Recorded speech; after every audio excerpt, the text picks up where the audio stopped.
Yo, welcome back to J-Dub Hacks Health Day 112. I figured I'd take you in the car. I haven't done that for a little bit. I'm heading to the gym to do my pull day today, full body pull. Did full body push yesterday.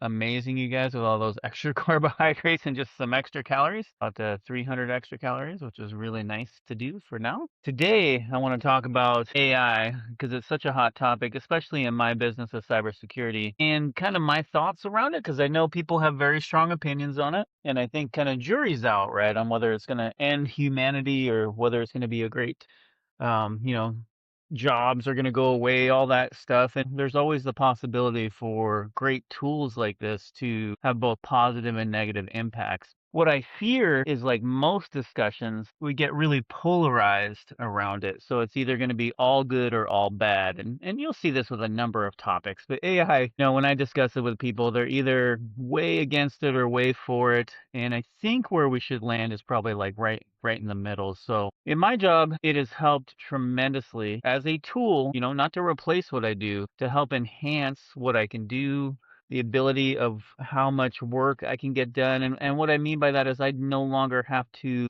work through big complex log files or spreadsheets. A lot of the stuff I can have an LLM go and get that data for me very rapidly. It's much better at me at kind of surfacing interesting things in log files. Where I see it in the Microsoft security world, it's really good. And you'll hear a word for those not in the industry called agent. And what that means is a large language model, an AI, that is kind of set to do one single task. So we will build what's called an agent to do something. So there's a couple in Microsoft. There's, hey, I want to triage all the alerts and incidents that come in. And so I will have an agent do that triage part for me and do as much automation as I can. So instead of me going through, let's say, 100 alerts every morning when I come in to look at that kind of queue. Maybe the triage agent, which I've trained and I'm confident with, right? I have to go through that part, has done a lot of that work for me and says, hey, 97 of these we kind of closed, we auto remediated, and we're happy with.